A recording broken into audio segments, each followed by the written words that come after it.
of my Tipiṭaka recitals on Edward Reed's Buddhist Books podcast. That's me, the Edward Reed part. Anyway, I had my numbers a little mixed up last time, so this is episode 73 on the YouTube playlist, this one, and episode 74 of the podcast, I think. Okay, well, anyway, it doesn't matter too much. We're in the 70s as far as episodes go.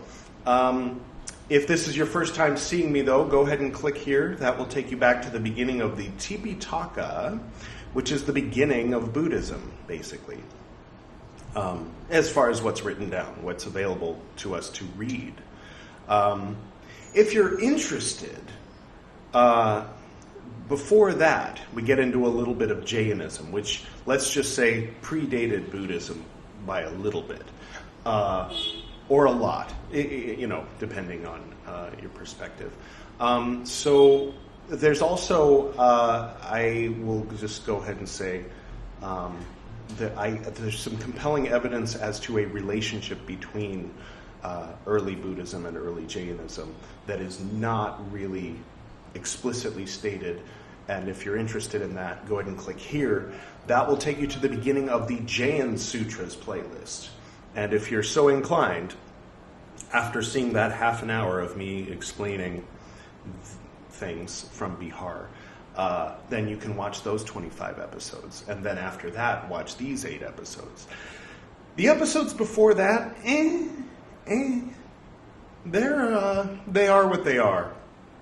I was sort of practicing, but if you're interested, you can start at the very beginning with the Dhammapada. There's 6 episodes in which I read the Dhammapada.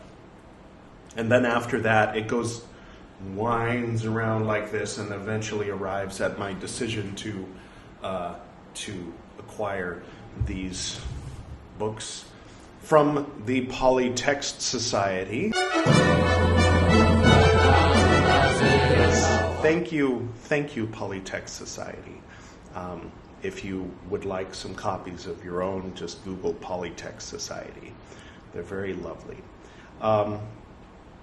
At times, they make the choice when things repeat or when something is written that has been written before.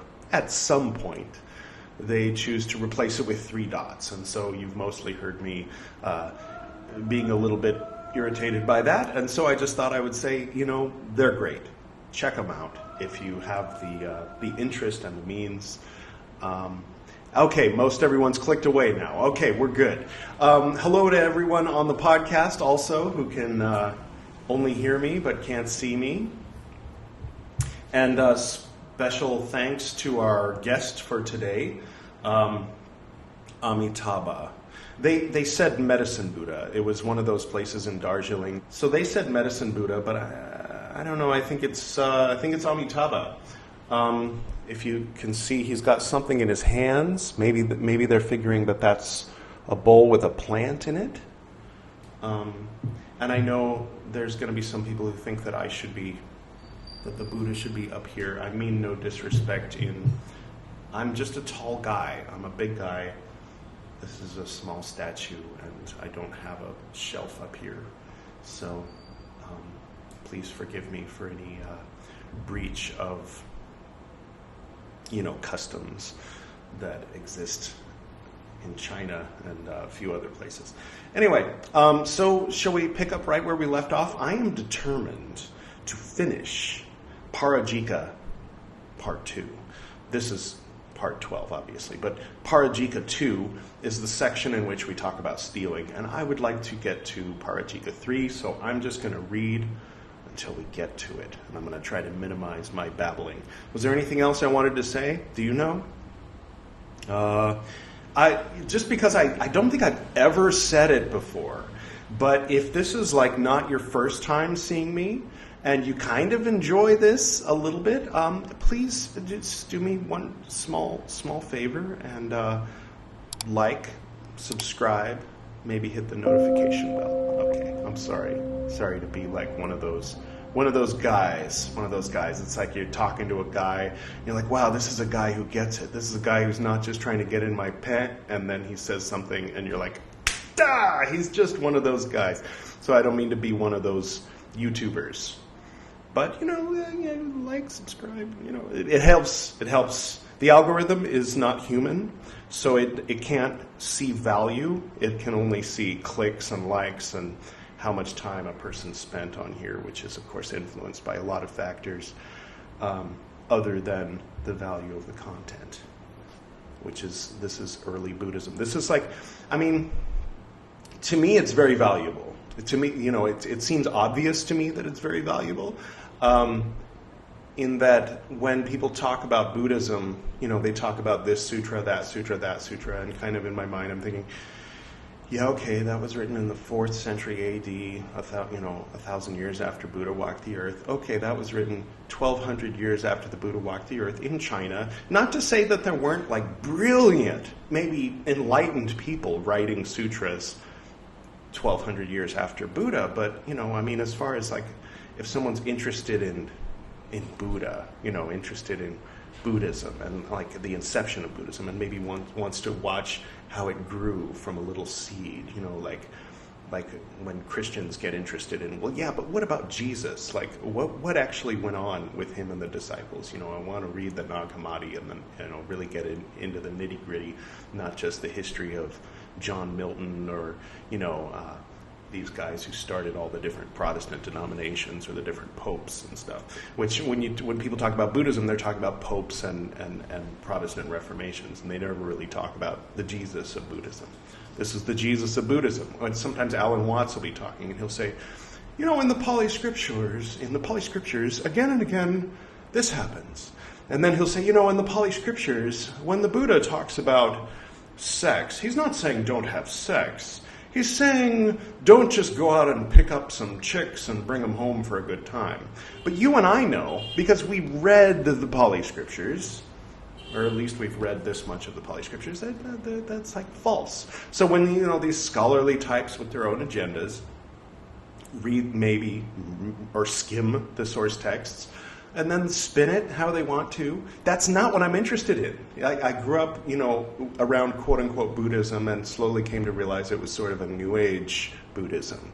And so I'm reading this because I want to know not what the New Agers say and not what, frankly, any of the other temples say. I have a lot of respect for Dogen and Zen, but, I don't need someone slapping me with a stick. I'm gonna do it on my own. But anyway. So, I think it's valuable, these scriptures. So let's get to it, shall we? We're going to finish all the rules about stealing so that we can get to something more interesting. Okay, let's do it. At one time, a certain monk, seeing a bag put by on a seat and saying, quote, "If I take it from here, I shall become one who is defeated." End quote. He took hold of it, moving it together with the seat. On account of this, he was remorseful. 3 dots, quote, 3 dots, defeat. So he thought he could find a loophole that, okay, if I move it from the seat, I'm defeated, so I'll move the seat as well. And he got kicked out. All right, good enough. At one time, a certain monk intending to steal stole a bolster belonging to the order. On account of this, he was remorseful and defeated. There's dots. I won't get into it. At one time, a certain monk intending to steal stole a robe from the bamboo used for hanging up the robes. On account of this, he was remorseful and defeated. So presumably, he didn't do it accidentally. Because if you do it accidentally, it's fine. It was a mistake. But he's like, no, I took it because I wanted to take it because I'm a kleptomaniac. And Buddha's like, you're out of here. At one time, a certain monk, I wonder how many people, oh my God, thinking back to, I was involved in a temple, let's just leave it at that, years ago, and people were constantly stealing robes. Constantly! Where's my robe? And you know that they know that that's not their robe. Maybe 1 out of 100 times that someone did that, someone was like, oh, I thought it was my robe. You know what I mean? Like, genuinely, but the rest of the time, people were like, yeah, this robe looks nice. But they weren't monks exactly. Anyway, at one time, they should have put that in the oath. And I also swear that I will not steal a robe that is not mine, nor take the temple loaner robes home and just sort of adopt them as my own. I will, in fact, either purchase or make my own robe. For those of you who know, maybe write that in there. It's just in between the palsy and the...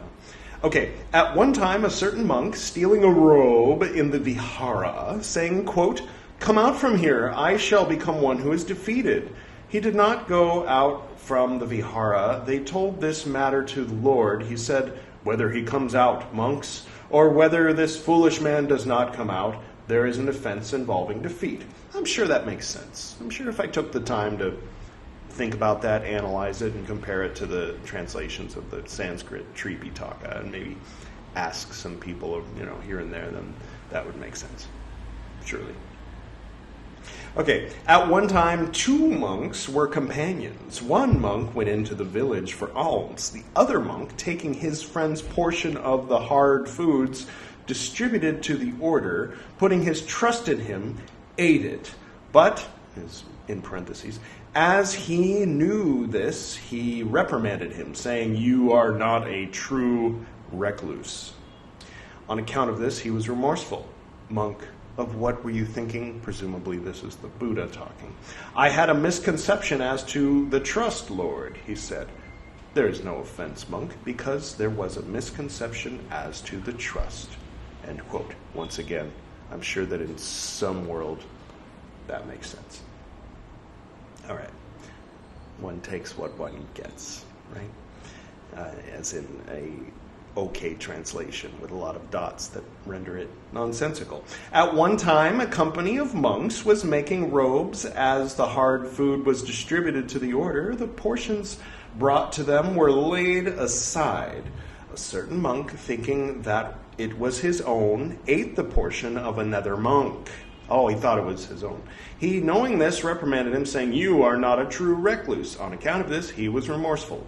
"Monk, are you out of your senses?" "I thought it was my own, Lord," he said. "Then there is no offense, monk, as you thought it was your own," he said. "I thought it was my robe. I didn't realize."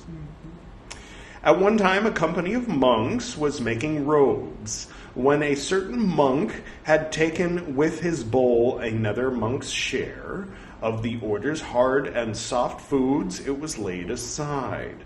The monk who was the owner of the bowl ate the food, in parentheses, thinking it was his own. Knowing this, he reprimanded him. "There is no offense, monk, as you thought it was your own." At one time, mango tree thieves, having made the mangoes fall, went off taking a bundle of fruit. This reminds me, in Breath of the Wild, I took a hammer and... Never mind. The owners pursued these thieves. The thieves, seeing the owners, dropped the bundle midway. The monks, thinking it to be rags taken from the dust heap, had it procured and ate the mangoes. An honest mistake. By the way, that guy with the dead body outside his vihara, and then they were like, "What happened? Why do you have a dead body decomposing outside your vihara?" And he was like, "Well, you see, what happened was I went to the dust heap, and I took the clothes," and then he was like, "Don't take my clothes." And I was like, "What?" And I ran away with his clothes, and then the corpse got up and followed me and then collapsed in front of my door.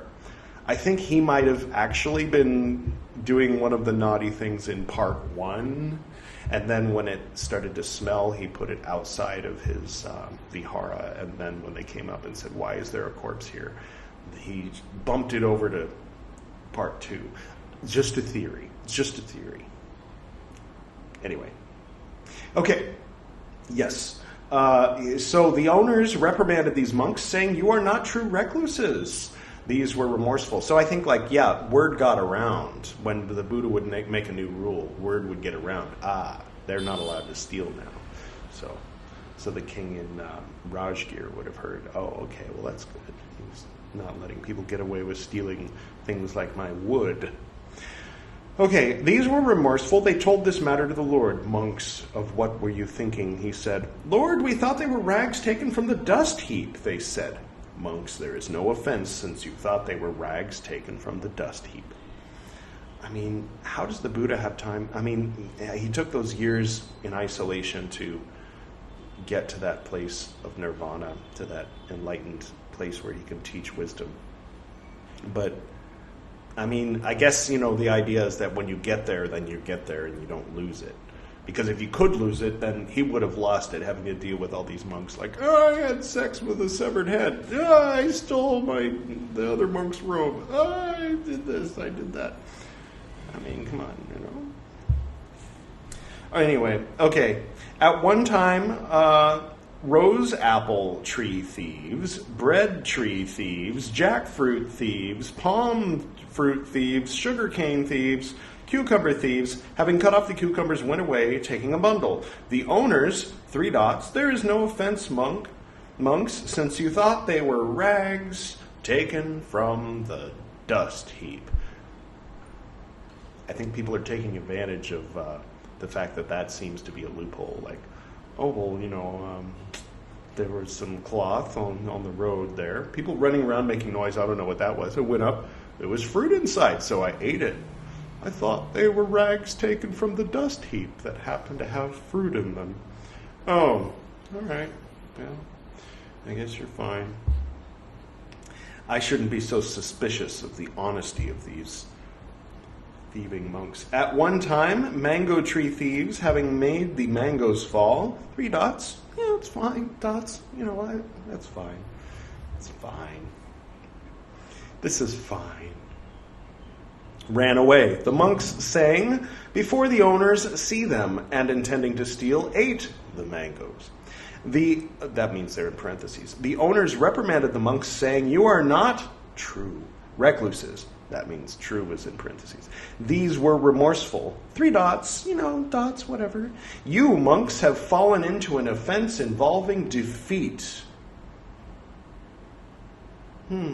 Oh, because the monks were like, before the owners see them, let's eat these fruits. Okay, so they weren't like, these are fruits in the rags from the dust heap. Oh, they were like, these are that guy's fruits. Let's eat them real quick. Okay. So, interesting side thought. They weren't vegetarian, were they? Maybe later they'll get into, do not kill.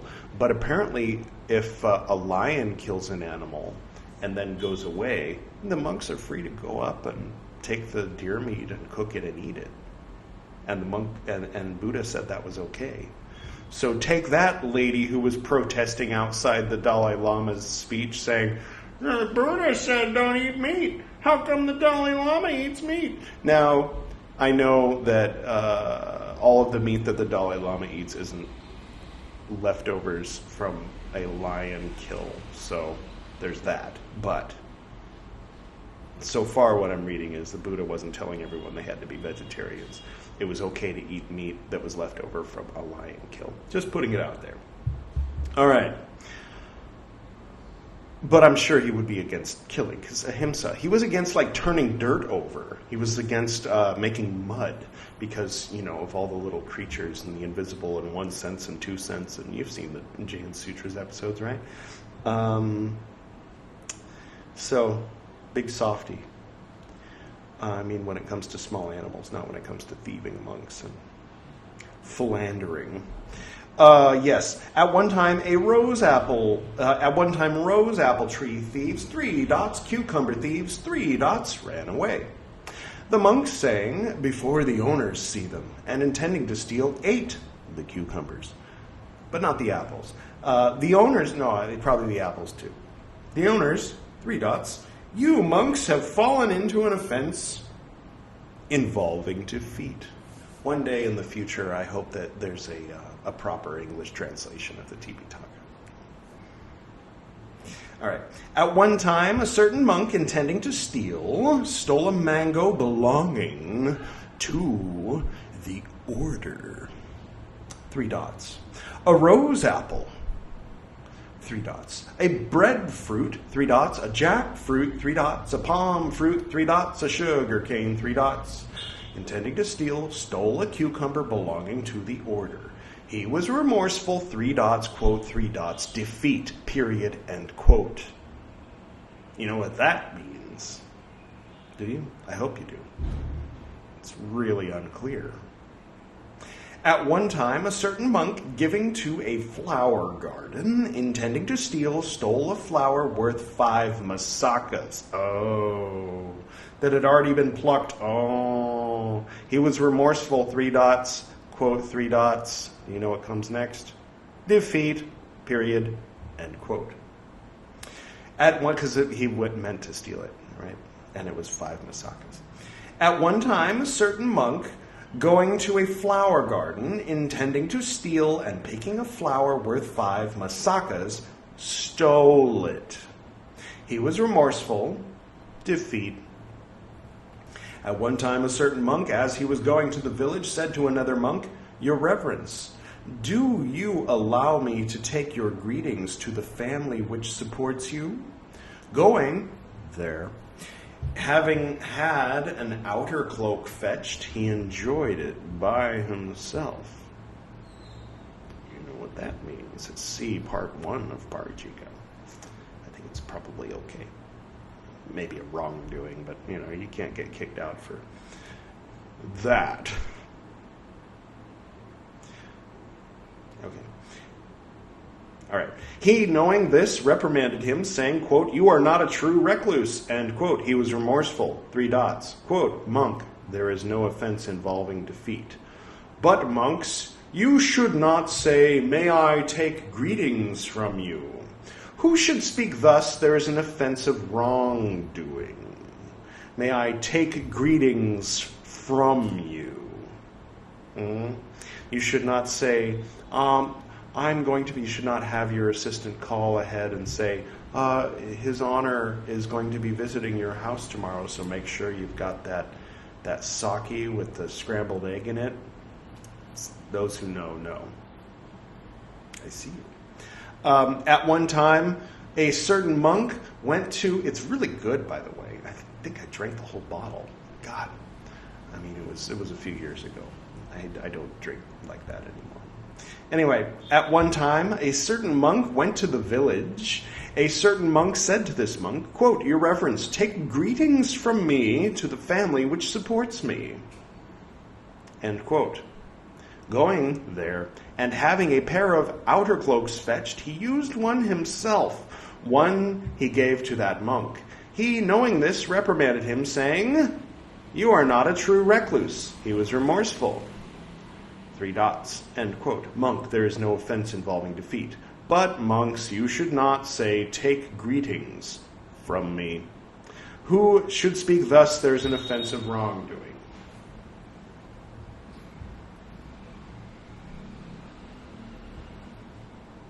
Didn't he say, Here, put this robe on? You're not a true recluse. Or am I misreading it? I must be misreading it. Please comment below if you're quite familiar with these things. At one time, a certain monk, as he was going to the village, said to another monk, quote, Your Reverence, may I take greetings? Don't say take greetings. He just told you. To the family which supports you, may I take greetings to the family which supports you. You should not say, Take greetings from me. Let me take greetings. Give, take, I don't know. There's something mixed up a little bit. He spoke thus, Take greetings from me. Going there, he had fetched an alhaka measure of ghee, tula measure of sugar, and a dona measure of husked rice, which he ate by himself. Knowing this, he reprimanded him, saying, You are not a true recluse. He was remorseful. 3 dots. Monk, there is no offense involving defeat. But monks, you should not say, May I take greetings from you, nor should you say, Take greetings from me. Who should speak thus? There's an offense of wrongdoing.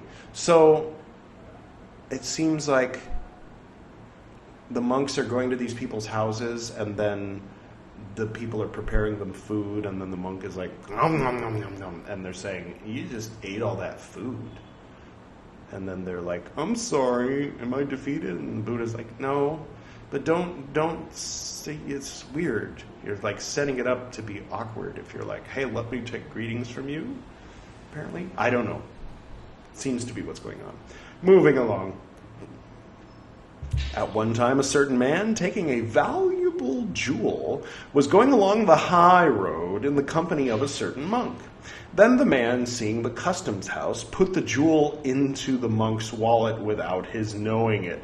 Let me guess, the monk's not going to get defeated. And so, it is in parentheses, he took it past the customs house. He was remorseful. Monk, of what were you thinking? I did not know, Lord. There is no offense, monk, since you did not know. At a certain time, taking a valuable jewel, to the customs, seeing the customs house, pretended to be ill, and gave his own bundle to the monk. When the man had passed the customs house, he said to the monk, quote, give me my bundle, honored sir, I am not indisposed. End quote. Why did you do that, your reverence? Then the man told this matter to the monk. He was remorseful, There is no offense, monk, since you did not know. At one time, a certain monk was going along a high road in the company of a caravan. A certain man, seeing the customs house and bribing a monk, I bet this monk is going to get kicked out, gave this monk a valuable jewel, saying, honored sir, get this jewel past the customs house. So the monk took the jewel past the customs house. He was remorseful. Quote, defeat, period. End quote. I called it. So, monks, don't accept bribes for smuggling jewelry past the customs house. That's a defeatable offense. That counts as stealing, probably from the king, although avoiding taxes is just a wrongdoing, so I'm a little unclear about the specifics of the customs house situation. But anyway. Speaking of which, when are they going to release my... At one time, a certain monk, out of compassion, released a pig trapped in a snare. He was remorseful. Of what were you thinking, monk? I acted from a compassionate motive, Lord, he said. There is no offense, monk, since you acted from a compassionate motive. Does the same apply to human slaves? Because earlier, he said that if you tell a human who belongs to someone else, come follow me, and he takes 2 steps, you're defeated. Obviously, you would be doing it out of compassion, right? I mean, maybe I'm projecting my 2022 sense of morality onto BC 600 and making assumptions. Maybe they were like, the monk was like, well, I would like a slave. Follow me. I guess it's the only way I can make sense of it. That or this section was pieced together from different texts written down at different times, and they don't all agree. It happens. Look at the Bible, right? Okay. At one time, a certain monk released a pig trapped in a snare, intending to steal it before the owners see it. He was remorseful. Quote, defeat. So if you release a pig because, oh, the poor pig, then that's fine. If you release a pig because you're like, I want the pig, then you're defeated, right? At one time, a certain monk, out of compassion, released a deer trapped in a snare. Released a deer trapped in a snare, intending to steal it before the owners saw it. Out of compassion, released fish trapped in a fish net. Released fish trapped in a fish net, intending to steal them before the owners see. He was remorseful. Defeat. So I think what's going on here is, one can only guess, but I think based on the pattern set up that when you release the fish from the fish net out of compassion, you're not defeated. When you release it because you want the fish, you're defeated. When you release the deer from the deer snare out of compassion, then you're not defeated. If you release it because you want the deer, you're defeated, right? At one time, a certain monk, seeing some goods in a vehicle, said, quote, if I take These from here I shall become one who is defeated. End quote. As he was passing, he took of it, pushing it along. He was remorseful, 3 dots. 3 dots, defeat. So he took the whole vehicle instead of taking the goods out of the vehicle. He talked about stealing vehicles, dude. I mean, wow. Some of these monks really not so bright. All right. At one time, a certain monk saying, quote, I will give the owners a piece of flesh taken up by a hawk. Oh, okay. End quote. Took hold of it. The owners reprimanded this monk, saying, you are not a true recluse. He was remorseful. There is no offense, monk, since you did not intend to steal. He was stealing from the hawk, but apparently it's okay to steal from animals. At one time, a certain monk, intending to steal a piece of flesh taken up by a hawk before the owners see it, took hold of it. The owners reprimanded the monk. You are not a true recluse. He was remorseful. 3 dots, defeat. So the key here is that it was because he wanted to steal it. Right? Just a while longer, and we'll be finished with this section. Okay. At one time, some men who had put a raft together stowed it away on the river Asiravati, or maybe Akiravati. As the bindings were torn, they went away, leaving it all strewn over with sticks. The monks, thinking that these were rags taken from the dust heap, got them out of the water. So apparently rags taken out of the dust heap include sticks. So, all right. Yes. The owners reprimanded these monks, saying, you are not true recluses. They were remorseful. Monks, there is no offense, since you thought they were rags taken from the dust heap. Okay. Can that apply to jewelry? Humans? Meat? I thought the meat and the human with the jewelry were rags taken from the dust heap.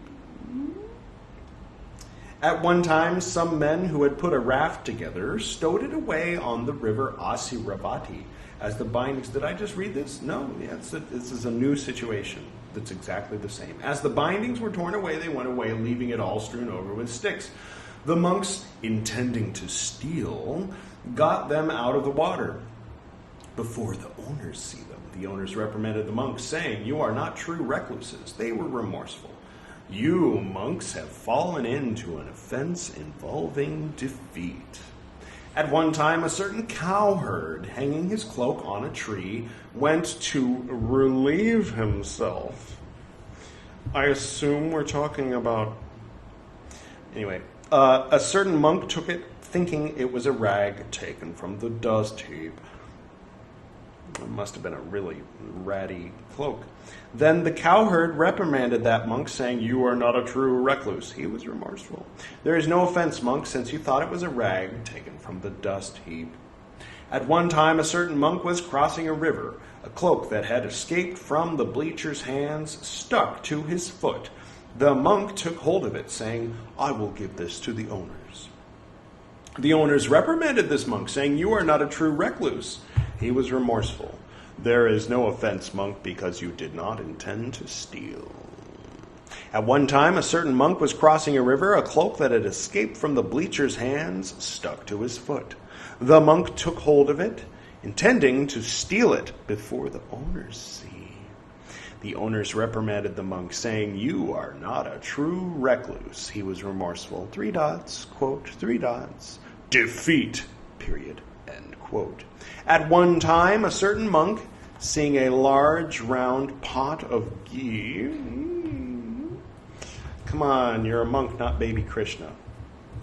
Am I right? Yes, ate it little by little. He was remorseful. Monk, there is no offense involving defeat. There is an offense of wrongdoing. What if the ghee was worth more than 5 masakas? At one time, a company of monks, having arranged together, went away, saying, we will steal these goods. One of them stole the goods. The others said, we are not those who are defeated. The thief is the one who is defeated. All right. They told this matter to the Lord. He said, "You monks have fallen into an offense involving defeat." All right. They arranged it together. And then they said, no, he did it. At one time, a company of monks, having arranged together, having stolen some goods, shared them out. Amongst those sharing, none had a portion accounting to 5 masakas. They said, "We are not those who are defeated." They told this matter to the Lord. He said, "You monks have fallen into an offense involving defeat." This is kind of touching on a point that I was alluding to earlier. So, the masakas thing. You can steal, if you steal 20 masakas worth of something, but you divide it among 5 monks, and each of the monks only gets 4 masakas, and you can't go, "But none of us got 5 masakas worth of it." The Buddha's like, "Everybody out. You're done. Out." He's not going to bother to break down why. He's just like, no. Okay. At one time, a certain monk, intending to steal, stole a handful of rice belonging to a shopkeeper at a time when Savatthi was short of alms food. He was remorseful, 3 dots. Quote, 3 dots. Defeat. They didn't ask about how many masakas it was worth. All right.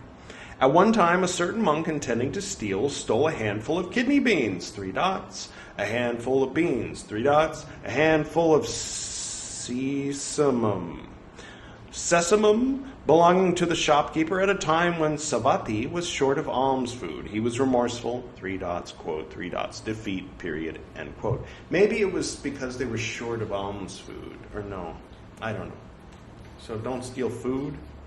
They won't even bother to measure it and see how many masakas it's worth. They'll just kick you out.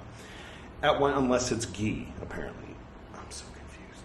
Anyway, at one time, thieves in the dark wood at Savatthi, having killed a cow, eaten the flesh, and tidied up the remains, went away. The monks, thinking that these were rags taken from the dust heap, took them up and ate them.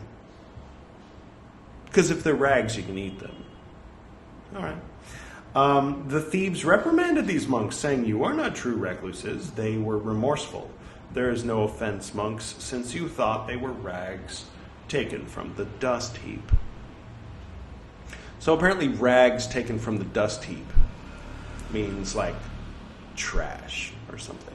I always assumed that based on how Dogen talked about rags, that it means rags taken from the dust heap. The dust heap, maybe that means like, where people throw their trash. All right. Learning a little every day. At one time, the thieves in the dark wood at Savatthi, having killed a pig, 3 dots, quotes, 3 dots, since you thought they were rags taken from the dust heap. Period, end quote. At one time, a certain monk going to a meadow, intending to steal, stole some cut grass worth 5 masakas. He was remorseful. 3 dots. Quote, 3 dots. Defeat. Period. End quote. At one time there was a certain monk going to a meadow, intending to steal, cutting grass worth 5 masakas. Stole it. He was remorseful.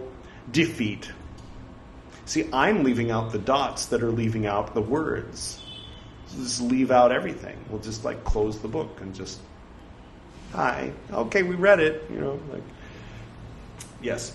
At one time, some incoming monks, having divided the fruits of a, that's in parentheses, mango tree belonging to the order, ate them. The resident monks reprimanded these monks. "You are not true recluses." They were remorseful. They told this matter to the Lord. "What were you thinking, monks?" "Lord, it was for the sake of food for us." They said, "There is no offense, monks, since it was done for the sake of food." What was the stealing the rice for then? Okay. All right. A little confused, I have to admit. Because they were stealing food before and getting kicked out, and now they're stealing food and saying, "But we were going to eat it." And he was like, "Oh, well, if you were going to eat it, then..." What? All right. We were going to give it to that prostitute. No. At one time, some incoming monks, having divided the fruits of a mango tree... Okay, we read that. Yes. At one time, some incoming monks, 3 dots, a rose apple tree belonging to the... Oh, because it belonged to the order. So if it's the order's mango tree, then you can steal fruit from it as long as you eat it. I guess. I don't know. A breadfruit tree belonging to the order. A breadfruit tree belonging to the order. A jackfruit tree. Palm, 3 dots. Palm fruits, 3 dots. A sugarcane, 3 dots. A cucumber tree belonging to the order. Had the various fruits in parentheses shared out and ate them. The resident monks, 3 dots. There is no offense, monks, since it was done for the sake of food. At one time, the keepers of a mango grove gave a mango fruit to some monks. The monks sang, "The masters are to watch these, not to give them away." Being scrupulous, they did not accept them. They told this matter to the Lord. He said, "There is no offense, monks, since it was a gift from the guardian." He's saying you could have taken it and eaten it, but they gave it back. All right. At one time, the keepers of a rose apple grove, 3 dots, a cucumber plantation, gave cucumbers to the monks. The monks sang, "These masters," 3 dots. "There is no offense, monks, since it was a gift from the guardian." At one time, a certain monk, having removed for the time being a piece of wood belonging to the order, shored up the wattle and daub wall of his own vihara with it. All right. The monks reprimanded this monk, saying, "You are not a true recluse." He was remorseful. He told this matter to the Lord. He said, "Monk, of what were you thinking?" "I took it for the time being, Lord." "There was no offense, monk, in taking for the time being." I didn't steal it, I was borrowing it. All right. No offense at all, not even a wrongdoing. All right. At one time, a certain monk intending to steal stole water belonging to the order, 3 dots. Clay belonging to the order, 3 dots. Intending to steal, stole tina grass belonging to the order. He was remorseful. Quote, 3 dots. Defeat. I think intending to steal is the key phrase there. Period, end quote. At one time, a certain monk intending to steal, I bet he's defeated, let's see, set fire to tina grass belonging to the order. He was remorseful, 3 dots. There is no offense, monk, involving defeat. There is an offense of wrongdoing. So you can intend to steal and start a fire. That's fine, as long as you don't intend to steal and take something. Unless it's food to eat, in which case that's fine. All right. I mean, at least it's not an eye for an eye, right? Maybe it's a little inconsistent at times, or a little confusing, a little bit. At one time, a certain monk intending to steal stole a couch belonging to the order. He was remorseful, 3 dots. Defeat. At one time, a certain monk intending to do so stole a chair belonging to the order, 3 dots. Stole a pillow, 3 dots. A bolster and a pillow, 3 dots. A door, 3 dots. A casement, 3 dots. With intention to do so, stole a rafter belonging to the order. He was remorseful, 3 dots.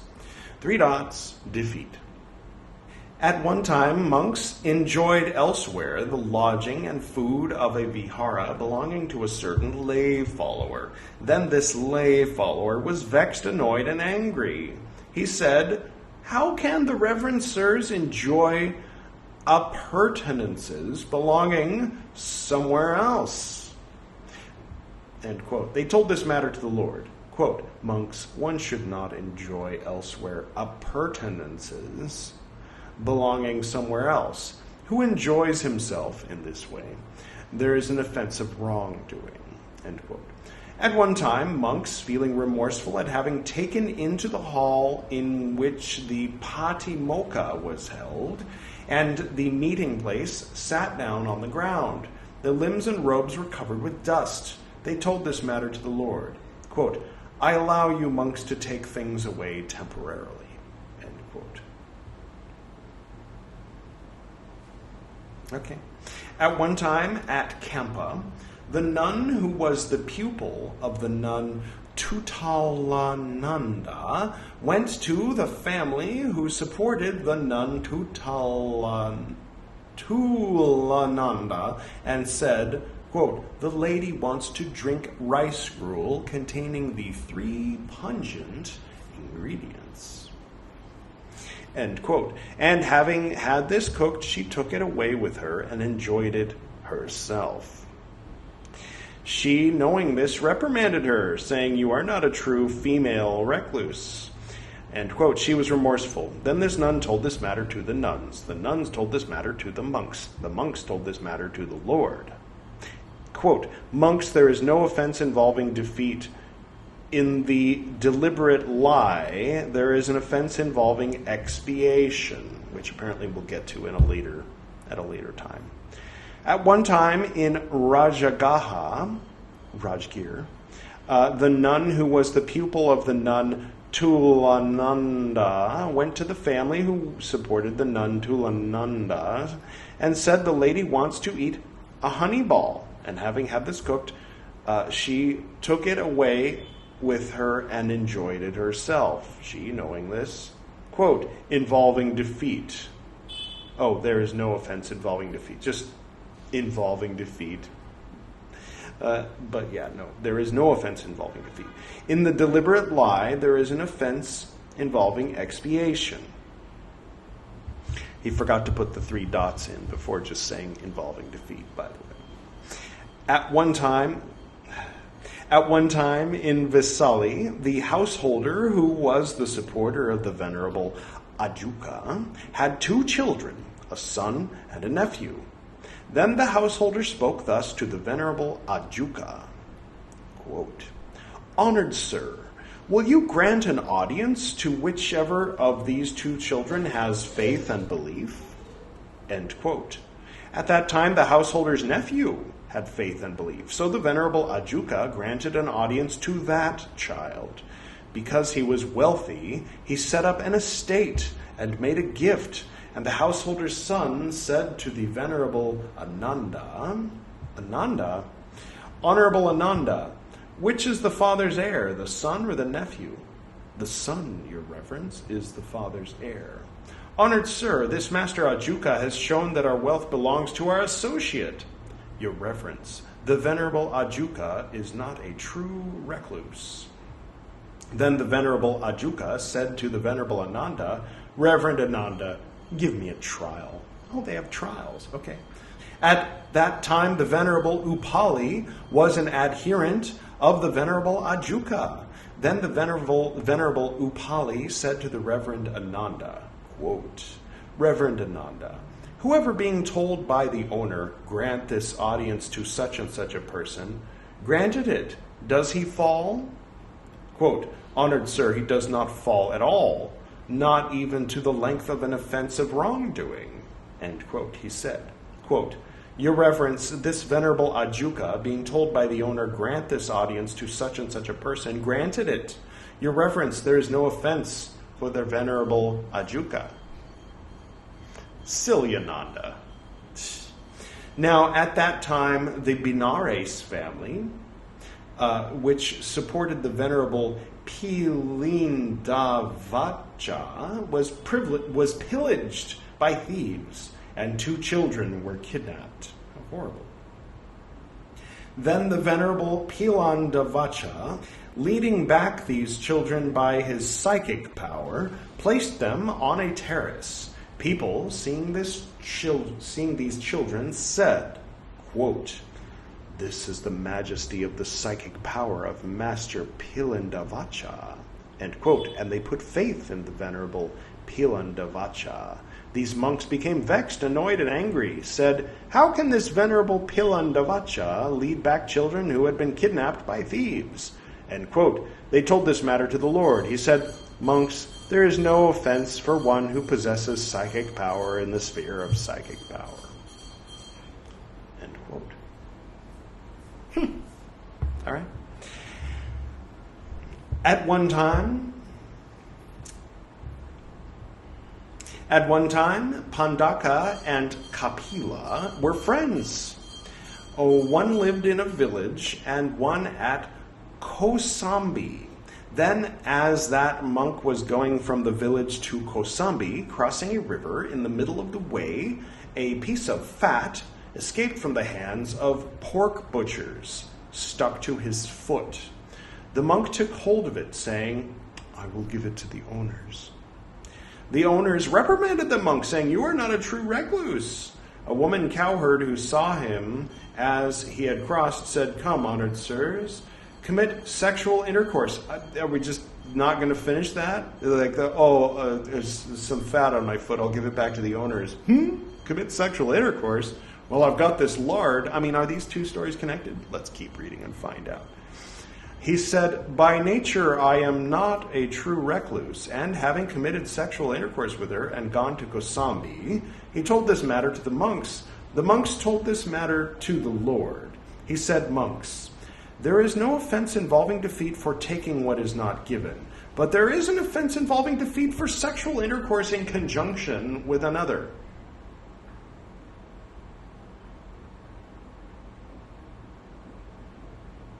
Okay, so some fat, these guys are pretty silly. Some fat landed on his foot, and he was like, "Oh, I'll give it back to the owners." And they were confused, thinking he had stolen the fat, saying, "You are not a true recluse." And he was like, "Oh." And a woman said, "Come have sexual intercourse." And he's like, "Well, I'm not a true recluse. He said so, And then Buddha was like, "Okay, you're not kicked out for stealing because you weren't stealing. But what? Didn't we cover this in section 1? Right?" Okay, anyway, now at that time, don't you feel good about yourself knowing that you're a little more intelligent than the monks who followed the Buddha? I don't know.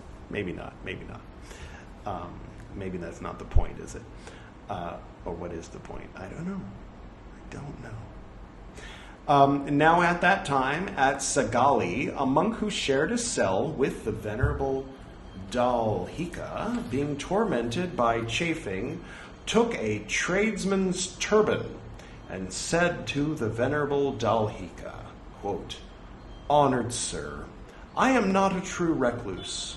I will leave the order." End quote. "What was done by you, your reverence?" He told him this matter. "Having taken it, you value it, but being valued, it is not worth 5 masakas. There is no offense, your reverence, involving defeat," he said, and gave Dhamma talk. That monk was delighted. Told is the second offense involving defeat. And we are not going to look ahead, and by we I mean me, and of course obviously you can look ahead, but I am not going to, so I will be surprised to find out what crime it is that Pārājika 3 is going to be about in part 13 of the Tipiṭaka recitals on Edward Reed's Buddhist Books podcast. Yay, we did it! And you did it with me. Read it. Or you got through it. I don't mean to say like you did it with me, obviously, right? Thank you, Amitabha, for your presence, and please don't forget us in the hour of our death. We would very much like to go to the Pure Land and spend an incarnation there, right? Wouldn't you? I think that would be nice. There's like no bugs. You can meditate. There's like good food and stuff. There's no like evil or temptations, and you can just meditate and attain nirvana there, I hear. Everything looks like one of those really cool like Bhutani temples with like the 3, Tibetan, wherever. Like the mandala, look at it. It's like the temple from above, built in the image of the Pure Land. Like an architectural expression of the Pure Land. He's in charge of all that, so, and other things. He's the Buddha of the East. You remember the red one? East is red, West is blue, right? No, West. He's the Buddha of the West. Excuse me, red. So there's people that I think we're toward the end now, so I think it's okay for me to say something that might lightly be taken as being offensive, which I'm not intending to be offensive, although I'm telling you about something that could be interpreted as offensive. But I'm not saying it, I'm just telling you about it, Like, I'm still wondering about those dislikes of people. I was telling you or in that episode 8 about the Theosophical Society's like ranking of ethnicities in the 19th century, and saying that that's bad, that was a dumb thing, and then people were like, what? Don't talk about that. Okay. Anyway, so yeah, there's a prophecy supposedly that the Dharma, the Buddha's Dharma, will go to the lands of the West where they have red skin. Amitabha is from the lands of the West, and he has literally red skin. Like, this is not, depicting that, but if you look at a lot of the diagrams, the people from the East have blue skin, the people from the West have red skin, the people from the North have green skin, and the people from what's the other one, South, have yellow skin, and apparently the people in the middle have white skin, like pure white, like this white, not like pink, And so yeah, but people say, oh, that prophecy's predicting that the First Nations people in the Americas are going to learn about the Buddha's Dharma. That's an arcane term. That's not what they mean by red skin. That's all I'm saying. Did I lose you? I'm sorry. I hope not. I am part Cherokee. Anyway, thank you for going on this ride with me. A little bumpy at times. And I'm sorry, Lord, for having perhaps stolen the music at the beginning and end of this episode. But let's give credit where credit is due, because we haven't since the pilot episode. And say, go ahead and click there. Give those guys a like, subscribe, tell them how much you love the music. Those drums, they're so good, aren't they? I don't mean to be stealing. I'm paying homage, if you will. And okay, honestly, it makes the beginning and ending of my episodes sound cool. Well, I don't know. Perhaps I'm guilty of thieving. I hope I won't be defeated. Is the value more than 5 masakas? Probably not. Probably not. Okay, so on that note, until next time, sorry about all this silliness, and anything I'm leaving out? No, don't think so. All right. Oh. Okay, say goodnight, Squid Game staff employee. Good night, Squid Game staff employee. All right, sorry. Okay, let's wrap this up, shall we? To the north and to the south, to the east and to the west, to the spirits of light among us and to the spirits below, we send out our reverent love and compassion. May all beings be happy. May all beings be serene. May all beings be in peace.